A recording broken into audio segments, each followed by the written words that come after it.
വർത്തമാനത്തിലേക്ക് വീണ്ടും സ്വാഗതം.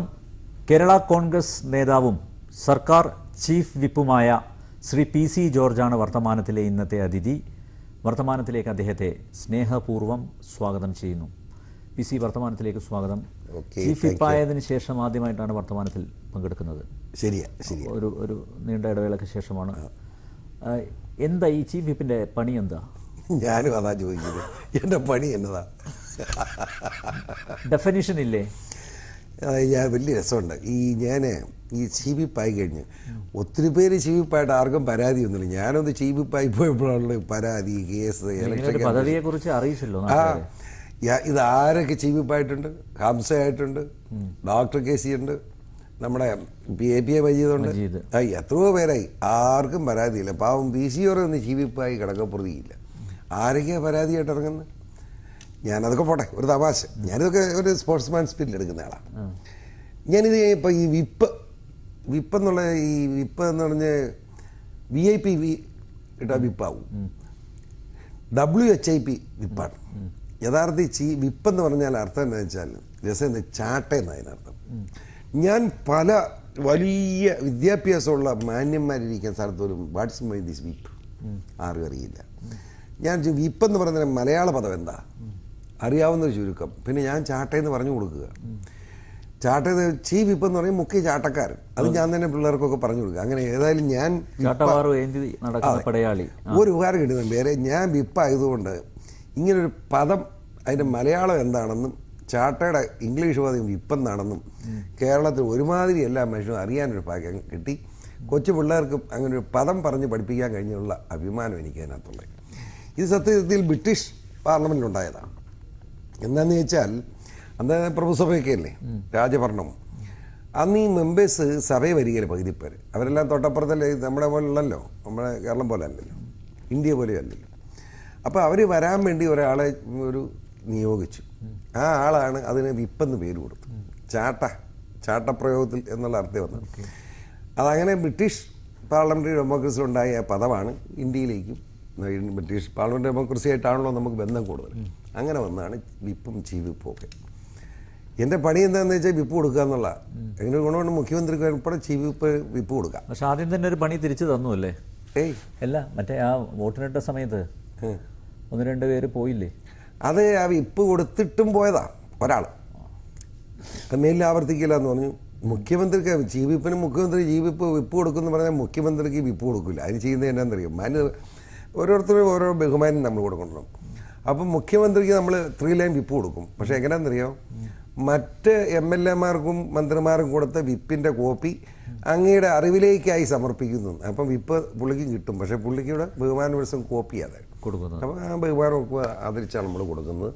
നാളെ ചീഫ് എല്ലാ മെമ്പേഴ്സിനും വിപ്പ് കൊടുത്തു കഴിഞ്ഞു. മാണി സാറ് ഒരു മന്ത്രിപദത്തിന് വേണ്ടി അഞ്ഞു പിടിച്ചതാണ്, പക്ഷെ അത് കിട്ടിയില്ല. അല്ല സങ്കടമുണ്ടോ? അല്ല കേട്ടോ നമ്പര്, സത്യം ദൈവം സാക്ഷി പറയും. എനിക്ക് എന്താന്ന് കള്ളം പറയും. പലരും ഇങ്ങനെയൊക്കെ പറയുമ്പോൾ എനിക്ക് ദുഃഖമാണ്. മാണി സാർ ചോദിച്ചു, ആദ്യമായിട്ട് തെരഞ്ഞെടുപ്പ് കഴിഞ്ഞ് കമ്മിറ്റി കൂടിയപ്പോൾ ഇങ്ങനെ കോട്ടയത്ത് പാർട്ടി ഓഫീസിൽ കമ്മിറ്റി കൂടുക. അവിടെ വെച്ച് 3 മന്ത്രിസ്ഥാനം ചോദിക്കണം തീരുമാനിച്ചു. അപ്പോൾ എനിക്ക് മനസ്സിലായി എനിക്ക് വേണ്ടിയാ ഒന്നെന്ന്. കാരണം മാണി സാറിൻ്റെ സംസാരത്തിൽ ക്ലിയർ ആണ്. ഞാൻ കമ്മിറ്റി കഴിഞ്ഞ് മാണി സാറിനെ മാറ്റി നിർത്തി പറഞ്ഞു, ദൈവത്തെ ഓർത്ത് 2 മന്ത്രിസ്ഥാനം മതി, 3ാമതൊരു മന്ത്രിസ്ഥാനം നമ്മൾ ചോദിക്കരുത്. അത് മാന്യതയല്ലെന്ന് എൻ്റെ അഭിപ്രായം. എനിക്ക് വേണ്ടിയാണ് ചോദിക്കുകയേ വേണ്ട. അപ്പോൾ പിന്നെ മനപ്രയാസം മാണി സാറിനില്ലല്ലോ. ഒരു തർക്കം വേണ്ട. ഒരു UDF ഒരു ബ്രിമ്മൽ ഒരു ചെറിയ ഭൂരിപക്ഷത്തോടെ അധികാരത്തിൽ വന്നിരിക്കുകയാണ്.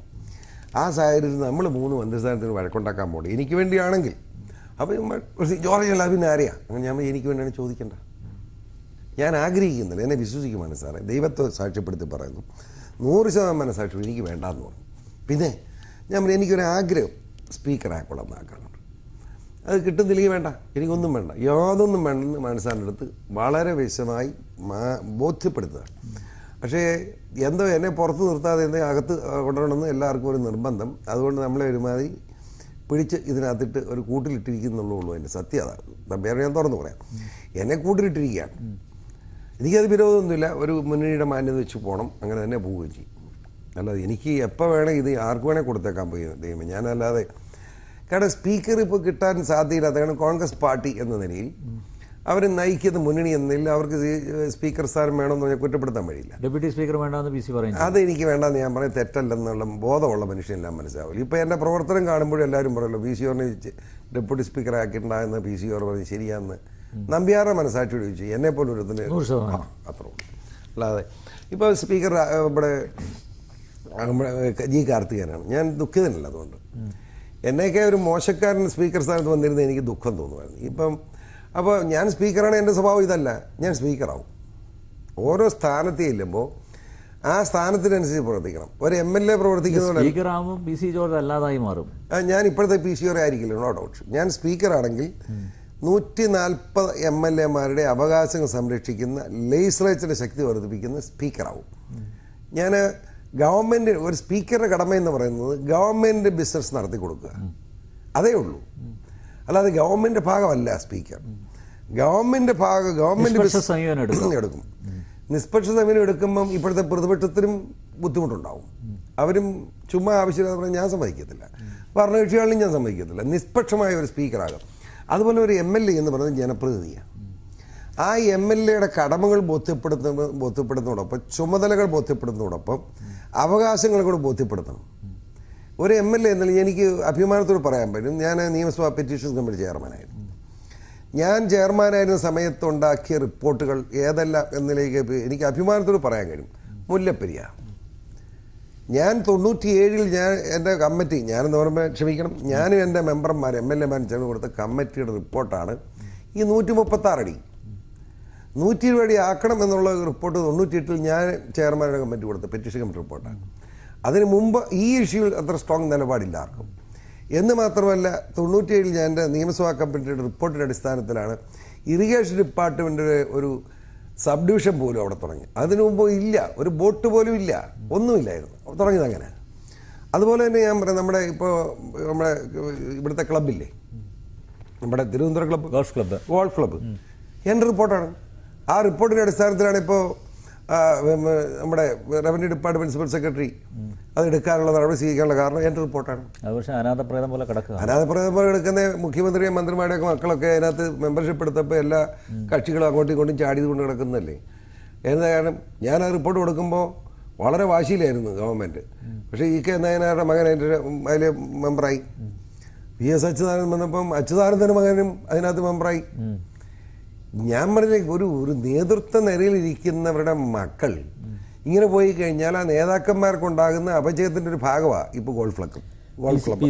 ഈ മക്കളുടെ കാര്യം പറഞ്ഞുകൊണ്ടാ VS അച്യുതാനന്ദൻ്റെ മകനെതിരെ നിയമസഭാ സമിതി നല്ല കടുത്ത പരാമർശങ്ങളാണ് നടത്തിയിരിക്കുന്നത്. എന്തുകൊണ്ട് ഇതിന്മേൽ തുടർ ചർച്ച നടക്കുന്നില്ല? നിങ്ങളും, അതായത് UDF-ഉം മൗനം ഭജിക്കുകയാണ് ഇക്കാര്യത്തിൽ. എന്താ അച്യുതാനന്ദൻ വല്ലതും കാട്ടി ഭീഷണിപ്പെടുത്തിയോ? അച്യുതാനന്ദൻ്റെ ഭീഷണിക്ക് മുമ്പ് വഴങ്ങേണ്ട ഗതികേട് ഉണ്ടോ എനിക്കറിയില്ല. മുതുകത്ത് പുണ്ണുള്ളവൻ മുള്ളിന് കീഴേ നടക്കുകയാണ്. ഞാൻ ആരെയും കുറ്റപ്പെടുത്താതെ നിഷ്പക്ഷമായി കാരണവന്മാർ പറയുന്ന കാര്യം പറയാം. മുതുകത്ത് പുണ്ണുള്ളവൻ മുള്ളിന് കീഴേ നടക്കരുത്. ഞാൻ ഒരു രാഷ്ട്രീയ നേതാവിനെ പറ്റി അദ്ദേഹം ചെയ്ത തെറ്റിനെ പറ്റി പറയുമ്പോൾ ആ തെറ്റ് ചെയ്യാത്തവനായിരിക്കണം ഞാൻ. എനിക്ക് നല്ല ആത്മവിശ്വാസമുണ്ട്. ഞാൻ എത്രയോ പേര് ദോഷം കേട്ടിട്ടുള്ളവനാണ്. നിരപരാധിയാണ് ഞാനെന്ന് എനിക്കറിയാം. ആ നെഞ്ചുറപ്പോടെ ഞാൻ സംസാരിക്കുന്നത്. അതുകൊണ്ട് ഏതെങ്കിലും ഈയനം വൃത്തികേടുകൾക്ക് കൂട്ടുനിൽക്കുന്ന സമീപനം ഏത് ഭരണാധികാരി സ്വീകരിച്ചാലും അവനും കള്ളനാണ് എന്ന് ഉറച്ചു വിശ്വസിച്ചു. ഇതാണ് സത്യം. കാരണം എന്നെപ്പറ്റി കുറ്റം പറഞ്ഞാൽ ഞാൻ പറയുമോ? പേടിയാണ്. എനിക്കങ്ങനെ പേടിയില്ല. കാരണം ഞാൻ അങ്ങനെ തെറ്റിയാൻ ഉദ്ദേശിക്കുന്നില്ല.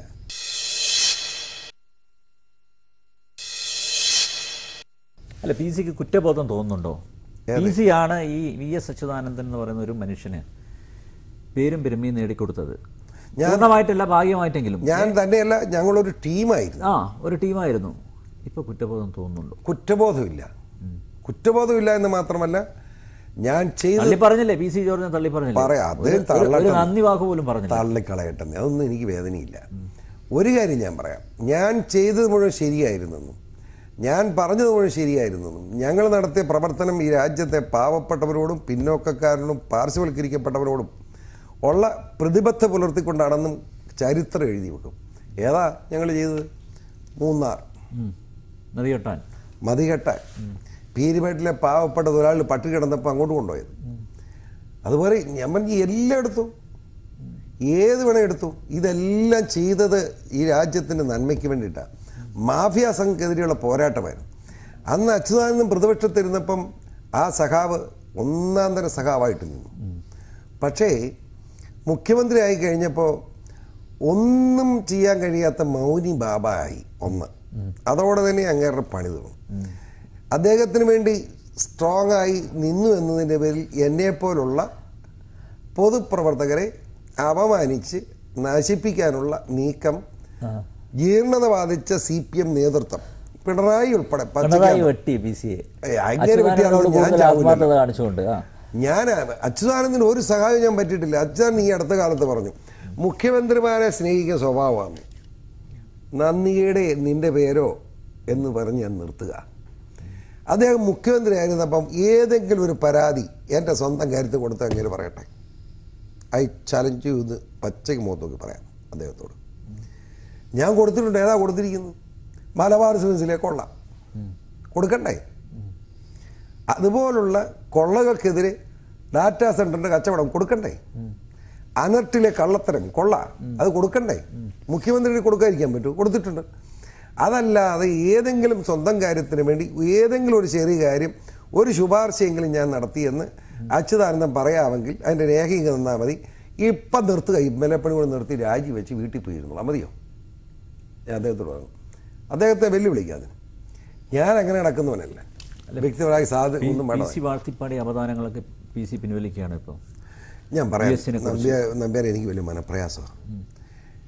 അങ്ങേരുടെ ഒരു സ്വഭാവം എന്താ? ഞാൻ ഒറ്റയ്ക്കല്ലെന്ന് ഞാൻ പറഞ്ഞല്ലോ, ഞങ്ങൾ വലിയൊരു ടീമുണ്ടെന്ന്. ഞങ്ങൾ അതിനകത്ത് 10 രൂപ പോക്കറ്റുള്ളൂ ഞാനേ ഉള്ളതിനകത്ത്. നിങ്ങളുടെ അറിയത്തില്ലേ പറയാം, മനസ്സിലായി? ബാക്കിയെല്ലാം പാവങ്ങളും നല്ല സഖാക്കന്മാരുമാണ്. അവരുടെ ചിന്താഗതി ഒരു വലിയ കമ്മ്യൂണിസ്റ്റ് രാജ്യത്തിന് വേണ്ടിയുള്ള പോരാട്ടമാണ് പാവങ്ങൾ നടത്തിക്കൊണ്ടിരുന്നത്. ഇതെല്ലാം ഒരു കാര്യമില്ലാത്ത കാര്യമാണെന്നും ഈ രാഷ്ട്രീയ നേതൃത്വം, പ്രത്യേകിച്ച് CPM നേതൃത്വം ആ നിലയിലായിപ്പോയെന്നും ഉള്ള നിരാശയാണ് അവരെ വേദനിപ്പിക്കുന്നത്. ആ നിരാശയിൽ നിന്ന് അവർ ഈ VS എന്ന് പറയുന്ന സമരസഖാവിനെ ഉയർത്തിക്കൊണ്ടുവരികയായിരുന്നു. ആ സഖാവും മകൻ്റെ എന്ന കടമ്പയിൽ തട്ടി മുങ്ങി കുത്തി വീഴുക. ഇതുകൊണ്ട് എന്ത് ചെയ്യാൻ പറ്റും?